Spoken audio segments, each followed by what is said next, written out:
lanjut dari pembelajaran hukum dan peraturan perikanan adalah mahasiswa bisa memperoleh pengetahuan tentang aturan-aturan hukum di bidang perikanan dan kelautan dari aturan yang tertinggi, yaitu undang-undang,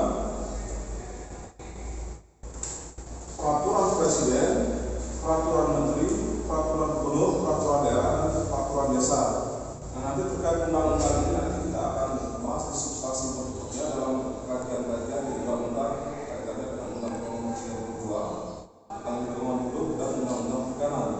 Dan yang kedua, dengan mengikuti mata kuliah ini, mahasiswa diharapkan mampu untuk memahami dan menjelaskan sejarah perkembangan dan implementasi hukum dan peraturan perikanan yang menjadi acuan dan dasar hukum pengelolaan bidang kelautan dan perikanan di Indonesia. Ini adalah rencana kerja semester genap untuk semester 4 ya.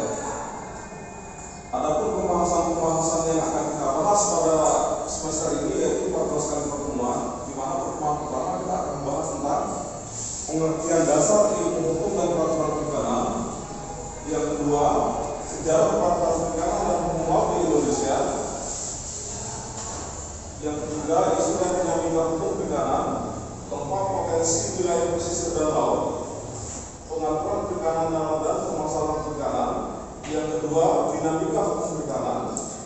Ketentuan hukum tentang pengelolaan perikanan, tindak pidana perikanan, modus operandi tindak pidana perikanan, faktor terjadinya tindak pidana perikanan, kerusakan ekosistem wilayah pesisir dan laut, optimalisasi pengadilan perikanan dalam penegakan hukum tindak pidana perikanan. Ke-13, potensi konflik di laut antara Indonesia dengan negara lain.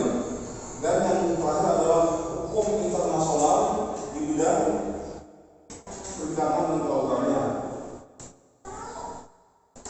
Bahwa sedikit kita akan membahas masalah isu dan dinamika hukum perikanan.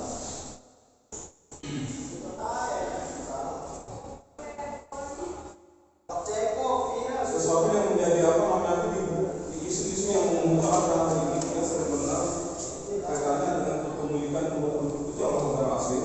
Yang kedua, pencurian ikan oleh nelayan asing atau illegal fishing.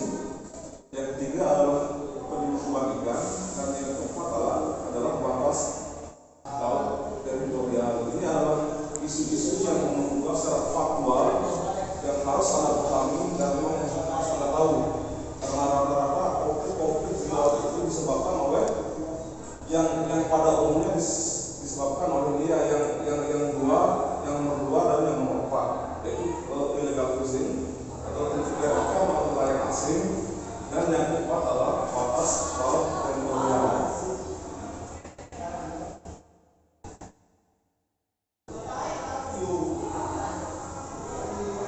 Yang berikutnya kita akan membahas tentang pengaturan perikanan. Adapun tujuan dan manfaatnya di sini yang pertama yaitu memberikan dorongan dan usaha yang berhubungan dengan pelestarian sumber daya perikanan.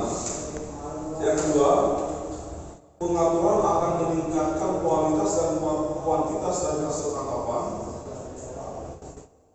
Yang ketiga, sebagai upaya pemerataan usaha untuk melindungi yang lemah atau kelompok tertentu. Misalnya yang sekarang yang termarginalkan adalah nelayan tradisional.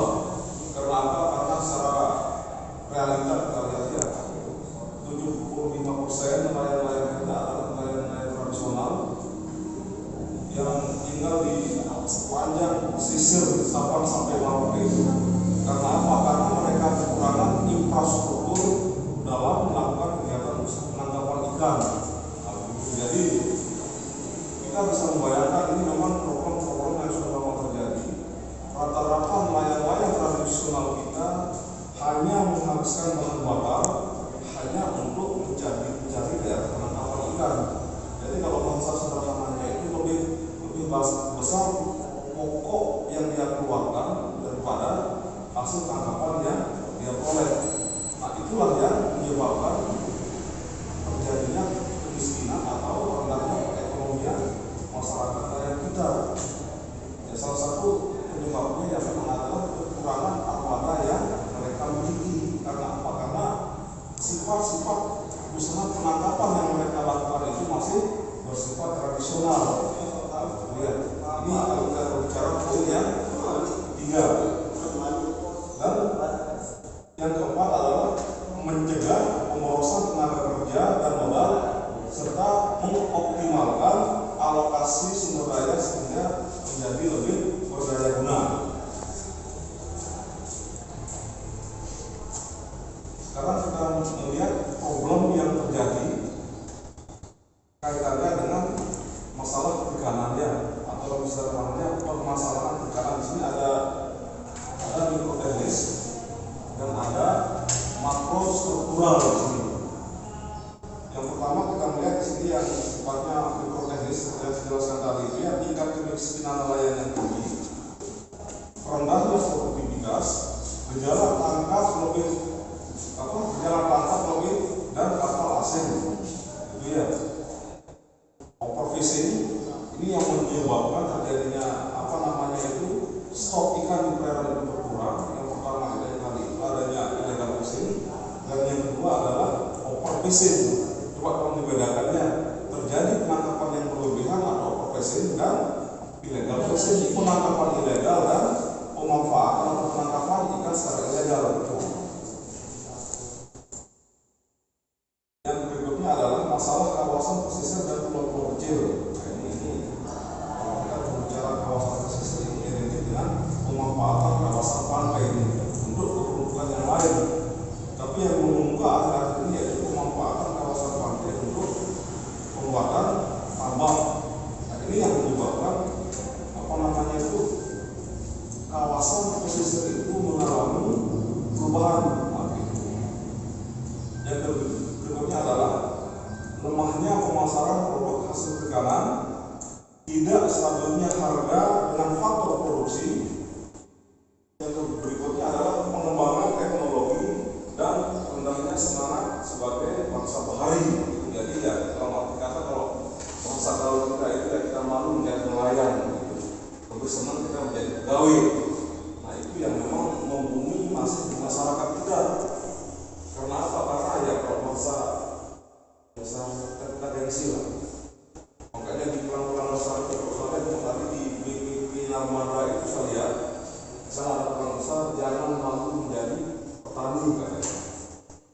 Ya ya, makanya di depan bahasa bahasa jangan malu menjadi nelayan itu.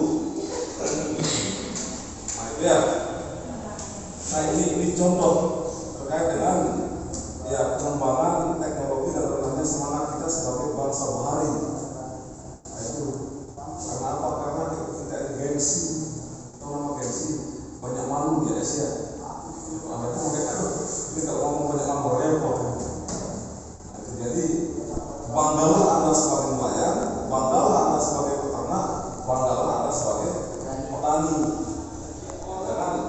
Jangan nanti ketika Anda tamat itu kemudian saya menjadi pegawai di mana, kotor di mana. Padahal gaji anak kotor itu sedikit, lebih besar gaji saudara tahu gitu ya. Lebih besar gaji apa? Penghasilan orang jual ikan. Nah ini contoh saja. Yang kedua adalah permasalahan yang kedua di sini kita lihat secara makro struktural. Di sini ada di sini ekonomi makro yang belum kondusif bagi kemajuan perikanan, dan yang kedua adalah sistem hukum dan kelembagaan perikanan yang masih lemah. Anda paham maksudnya ini ya? Jadi saya jelaskan sedikit ya. Jadi ekonomi makro yang belum kondusif bagi kemajuan perikanan. Jadi ada faktor-faktor ekonomi yang lain yang berpengaruh terhadap market atau pemasaran dari ikan tersebut, seperti yang terjadi di sekarang. Adanya fenomena-fenomena ini yang menyebabkan daya beli masyarakat itu menurun, dan begitu. Dan juga ada faktor-faktor yang lain yang bisa menyebabkan daya beli masyarakat itu menurun. Dan ketika daya beli masyarakat menurun, jadi semua faktor produksi itu mengalami penurunan juga. Nah ini contohnya. Anda sekarang musim COVID ya, yang namanya COVID itu kan semua orang itu nggak pegang uang. Yang tadinya itu kita tiap hari mondar-mandir ke mall, gara-gara COVID ini ya semuanya kita ada larangan, ada warning di sana. Ketika warning itu terjadi, kita cepat itu. Para pengusaha ini bingung. Yang tadinya dapat 2 juta sehari, ya karena adanya pelarangan orang untuk aktivitas dia, jadinya 1.000 yang 7 juta menjadi 100.000 per hari. Ini yang bikin badan-badan usaha atau kegiatan-kegiatan itu semakin connect begitu. Nah, ini contoh khusus yang kedua, sistem hukum dan kelembagaan perikanan yang masih lemah.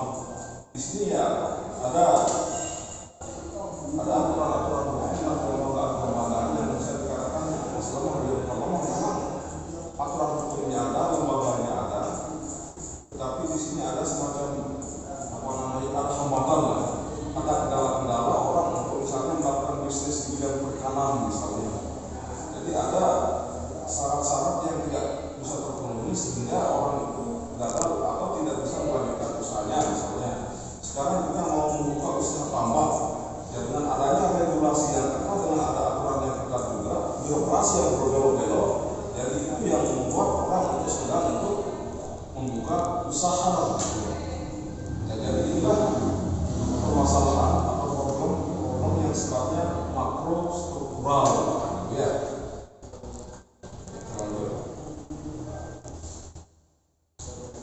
Kita berbicara teknis sedikitnya, ini ada ketentuan hukum tentang pengelolaan perikanan. Meliputi di sini satu, meliputi perairan Indonesia, yang kedua zona ekonomi eksklusif Indonesia, dan yang ketiga sungai atau danau, waduk, rawa, dan lain-lain yang potensial yang berada di dalam wilayah negara kesatuan Republik Indonesia. Di sini ini yang diatur ketentuan hukumnya. Nah itu. Ya nanti di mana ketentuan hukumnya itu akan bisa kita lihat di Undang-Undang Perikanan. Di sini kan ada 3 undang-undang yang bisa kita jadikan acuannya. Undang-Undang tentang perikanan, Undang-Undang Nomor 32 Tahun 2009 tentang lingkungan hidup, dan juga di sini ada juga Undang-Undang tentang kehutanan. Coba besok di akhir pertemuan ini kita akan bahas ya. Yang berikutnya,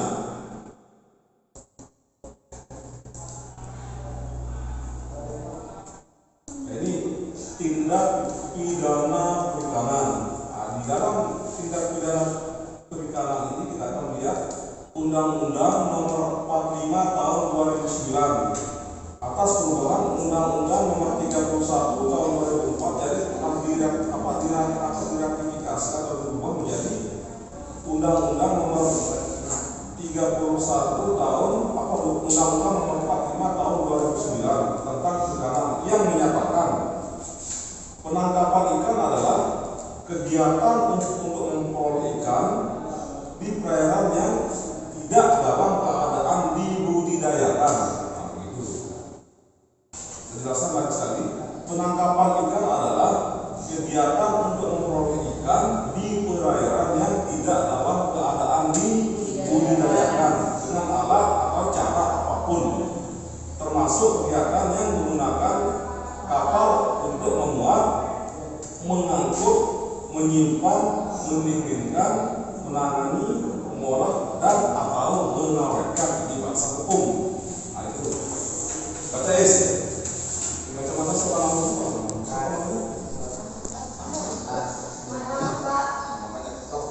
Kalau kecil saya nggak dengar. Kalau HP suaranya kecil saya dengar. Kalau Anda ngomong kecil saya nggak dengar. Jadi sekali lagi saya ulangi. Di sini ada Undang-Undang Nomor 45 Tahun 2009 tentang perubahan atas Undang-Undang Nomor 31 Tahun 2004 tentang perikanan yang menyatakan penangkapan ikan adalah kegiatan untuk memperoleh ikan di perairan yang tidak dalam keadaan dibudidayakan dengan alat atau cara apapun, termasuk kegiatan yang menggunakan kapal untuk memuat, mengangkut, menyimpan, mendinginkan, menangani, mengolah, dan atau mengawetkan. Nah, inilah yang ada di peraturan tindak pidana perikanan itu, yaitu Undang-Undang Nomor 45 perubahan atas Undang-Undang Nomor 31 Tahun 2004. Ketika terjadi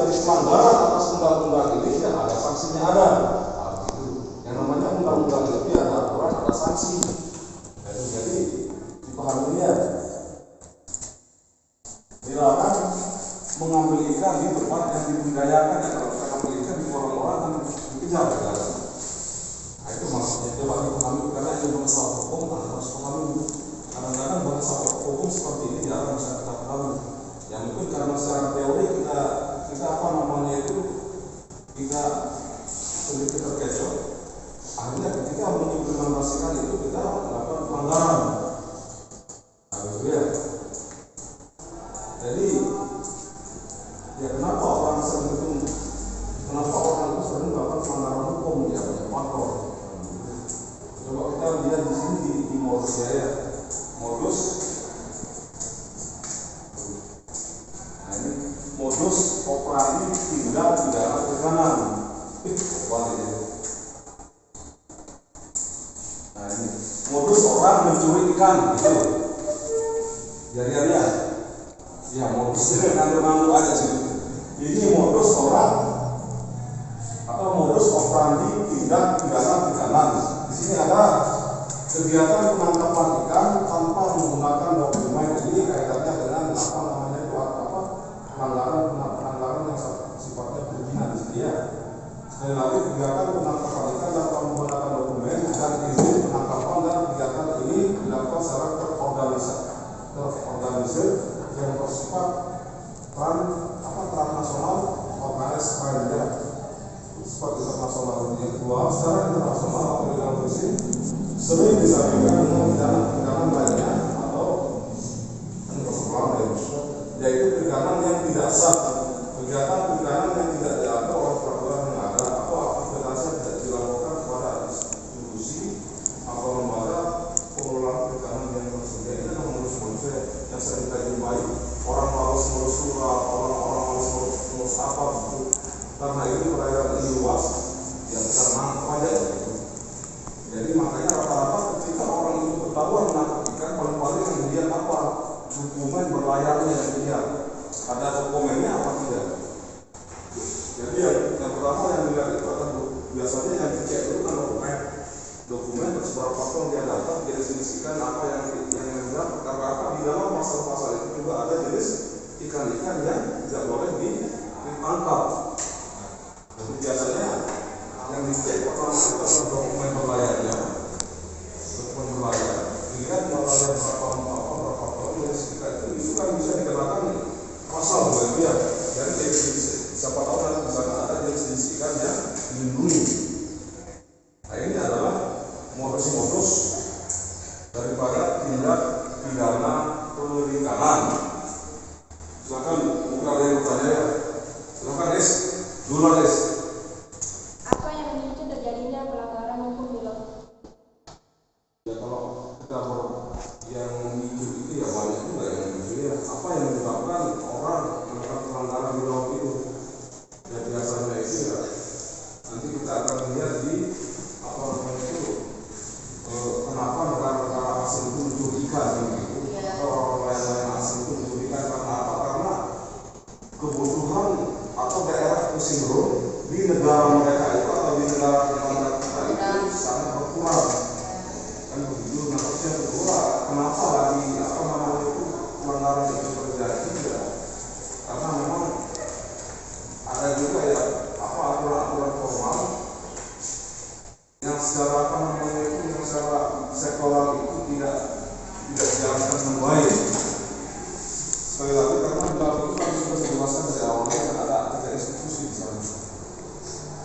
Nah, jadi ya pada intinya kalau kita simpulkan kenapa pelanggaran itu sering terjadi, ya pertama rendahnya pengawasan itu aja ya, rendahnya pengawasan itu secara internal kita terkait dengan pengawasan sehingga terjadi yang namanya pelanggaran. Sekarang kita pahami pelanggaran di laut itu apa saja, kan banyak pelanggaran di laut. Contoh pelanggaran di laut itu ya pertama masalah izin berlayar. Kalau kita lihat dari segi fungsi laut dari sarana transportasi gitu kan, nah itu karena ada orang budaya gitu kan. Jadi contoh pelanggaran di laut itu kalau lihat dari apa namanya itu fungsi laut dan sebagai sarana transportasi itu masalah perizinan berlayar itu satu. Terus yang kedua di bidang perikanan misalnya, nanti kan ada apa namanya itu ada upaya atau kegiatan yang sifatnya ekstraktif gitu. Ekstraktif itu apa? Merusak. Nah, misalnya pengerusakan terumbu karang. Apa yang menyebabkan terjadinya pengerusakan terumbu karang itu ya pengeboman.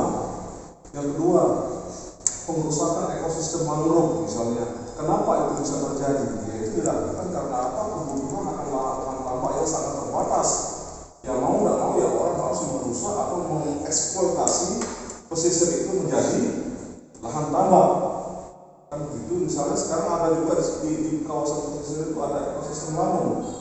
Jadi masing-masing ekosistem itu punya manfaat yang bisa memicu orang untuk melakukan pelanggaran hukum. Nah itu ini contoh. Ya, benar guys ya. Nah itu nanti kalau ada orang nanya ya jadi jawab apa yang saya sampaikan ini. Nah, itu. Silakan yang kedua. Silakan. Kenapa bisa terjadi pelanggaran hukum sementara pengawasan di laut teritorial itu sangat ketat? Ya jadi yang apa namanya itu, yang namanya orang mencuri itu kan punya berbagai teknik ya. Jadi seperti yang saya ceritakan dari awal tadi itu, jadi data-data atau apa namanya itu kelengkapan itu ya bisa saja ya dalam arti disamakan lah gitu ya. Atau dalam arti ternyata ya kenapa mereka bisa lolos kan itu ya, lolos itu ya bisa disebabkan berbagai macam faktor. Bisa saja kerjasama dengan aparat. Ini sebuah contoh ini siapa yang dari Sumbawa itu, dari Sumbawa itu. Jadi di beberapa kasus penangkapan itu ya, jadi mereka ini bisa lolos karena apa? Mereka tidak melalui pelabuhan resmi. Itu yang lazim dan umum terjadi. Mereka memanfaatkan jalur tikus atau pelabuhan kecil yang terisolir untuk melakukan tindak kejahatan di bidang perikanan. Makanya mereka bisa lolos. Karena apa? Kesimpulannya mereka tidak memanfaatkan jalur resmi untuk melakukan bongkar muat dan lain sebagainya. Justru mereka memanfaatkan jalur-jalur yang terisolir di kepulauan pedalaman yang jarang dieksploitasi atau jarang dimanfaatkan oleh kebanyakan orang untuk melakukan kejahatan di bidang perikanan. Nah, itu ya. Silakan yang ketiga. Simpan dulu. Yang ketiga siapa lagi? Mungkin ada yang bertanya, silakan. Yang PSP. Ini yang PSP malas-malas sekali ada teman-teman itu ya. Saya suruh masuk pagi ya aja halu-halunya yang PSP. Silakan, mungkin ada yang mau bertanya, silakan. Nah ini yang istilahnya ya apa namanya itu agar untuk menambah wawasan saudara lah. Ini terkait dengan apa namanya itu hukum dan peraturan perikanan. Nah itu.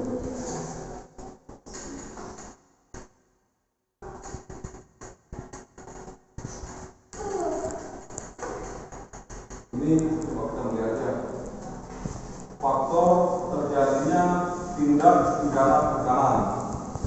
Silakan Anda baca ya. Silakan kalau ada yang mau bertanya silakan ya. Untuk hari Senin minggu depan saya tidak mengisi ya. Ini yang PSP itu kasih tahu teman ya.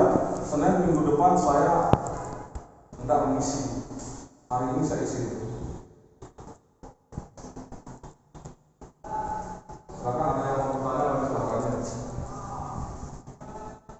Dan ini adalah faktor-faktor yang menyebabkan terjadinya tindak pidana di bidang perikanan. Yang pertama di sini kita melihat kebutuhan ikan dunia yang terus meningkat atau meningkat tadi, yang terus meningkat, yang bertolak belakang dengan pasokan ikan dunia yang terus menurun. Apa maksudnya ini? Jadi kebutuhan ikan dunia yang terus meningkat, yang bertolak belakang dengan yang pasokan ikan dunia yang terus menurun. Ya, permintaan tidak sesuai dengan ayam. Jadi yang kedua, disparitas atau perbedaan harga ikan hidup atau world price di negara lain dibandingkan dengan Indonesia cukup tinggi. Yang mungkin ini akibat perbedaan mata uangnya. Yang ketiga, daerah penangkapan ikan atau fishing ground di negara lain sudah mulai habis. Nah, ini yang memicu faktor terjadinya tindak pidana perikanan. Terus yang keempat, laut Indonesia yang sangat luas. Jadi ketika aparatur pemerintah di sini yang terkait melakukan pengawasan terhadap aksi-aksi pencurian ikan ini, memang yang mungkin ada keterbatasan dia. Yang keterbatasan itu keterbatasan armada atau infrastruktur untuk melakukan pengawasan. Karena apa? Karena memang laut kita ini sangat luas dia. Jadi ini adalah keluar bagi orang-orang luar, orang-orang asing, dan juga bisa juga memanfaatkan orang-orang kita untuk melakukan tindak pidana pencurian ikan dan pengusakan yang lain. Karena apa? Karena aparatur yang berkompetensi di sini tidak bisa atau tidak mampu mengawasi kegiatan-kegiatan tersebut yang diakibatkan oleh rendahnya armada atau sistem rendahnya armada yang mereka pergunakan atau kelengkapan atau pengawasan yang mereka pergunakan. Yang kelima, sistem pengelolaan perikanan dalam bentuk perizinan saat ini masih bersifat sangat terbuka. Jadi perizinannya ini bersifat sangat terbuka ya, atau open access ya, sangat terbuka. Yang keenam, terbatasnya sarana dan prasarana sumber daya manusia dalam hal pengawasan yang terlihat kurang di sisi kuantitas. Dan kalau kita berbicara kualitas ya, kita akan cerdas. Kita kan mana itu sudah setidaknya cerdas, tapi dari segi jumlahnya sedikit, secara kuantitas memang jumlahnya sangat terbatas. Gitu. Untuk contohkan angka bagaimana potensi yang ada di laut Sekotong misalnya tidak dibarengi dengan sumber daya manusia yang merupakan memadai untuk melakukan pengelolaan kawasan tersebut. Gitu. Sekarang penduduk Sekotong itu banyak, gitu ya. Tetapi ya kemampuan mereka untuk mengelola kawasan itu masih sangat rendah. Yang keenam, apa yang terakhir di sini, konsepsi dan langkah kerjasama antara aparat penegak hukum dalam penanganan perkara tindak pidana perikanan masih belum terorganisasi dengan baik. Nah, itu. Jadi di sini ya biasa kalau yang di sini kan sudah sampai kemarin itu. Jadi di laut itu ada tiga institusi di sana. Yang pertama adalah OAI sama KKP, pengawas perikanan. Nah, ini yang dikasih kewenangan atau mandat oleh negara untuk melakukan pengamanan laut. Ada juga istilahnya Bakamla, misalnya Badan Keamanan Laut namanya di sana. Nah, ini yang mungkin dari kata yang memang diberikan kewenangan untuk melakukan pengawasan. Ya, tapi kenapa kerjasama itu belum terjalin dengan baik? Ya, karena memang mereka mengacu pada SOP mereka sendiri. Tidak ada aturan-aturan baku atau aturan-aturan khusus yang menjadi kewenangan mereka dalam hal pengawasan. Sekarang ketika terjadi pelanggaran hukum di laut, misalnya orang ketika itu diakses oleh publik, ya mereka ya tentunya saling sanggap gitu. Orang KKP mengatakan karena ini kapasitas kapalnya besar, terus dikawal oleh negara asing, ya kami justru tidak mampu menghalau mereka untuk balik gitu. Jadi di sini ada kewenangan yang lebih tinggi, ya kita kembalikan ke TNI Angkatan Laut kali kan. Jadi Angkatan Laut itu yang punya senjata untuk bisa menghalau mereka gitu. Jadi ada semacam ekosektoral. Nah itu yang sering kita temui. Makanya upaya penegakan hukum laut itu sering mengalami hambatan.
penyelesaian sengketa menurut Konvensi Hukum Laut 1982.